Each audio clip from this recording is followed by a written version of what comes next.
বাংলাদেশ মুসলিম লীগ একটি ঐতিহ্যবাহী রাজনৈতিক দল।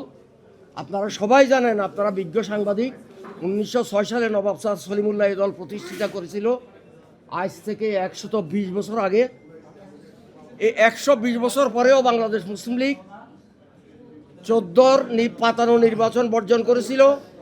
18তে আমাদেরকে ফাঁদে ফেলে নির্বাচনে নেওয়া হয়েছিল, যেটা আমি এবং ডামিন নির্বাচন ছিল।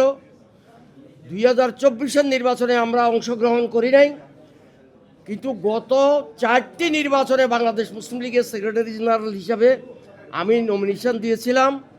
আমার নমিনেশন বৈধ হয়েছিল যে সকল নির্বাচনে অংশগ্রহণ করেছিলাম। এবার আমরা কিছু নমিনেশন দিয়েছিলাম।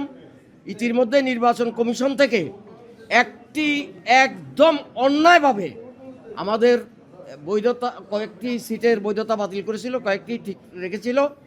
আমরা এর বিরুদ্ধে আপিল করেছিলাম। আজকে ঢাকা 6-এর শুনানি হয়েছে। এই শুনানিতে শুকর আলহামদুলিল্লাহ আমাদের প্রার্থীকে বৈধতা প্রদান করেছে। এই জন্য নির্বাচন কমিশন এবং এপিলেট যারা আজকে করছেন, আপিল যারা শুনানি করছেন, তাদের সকলকে ধন্যবাদ।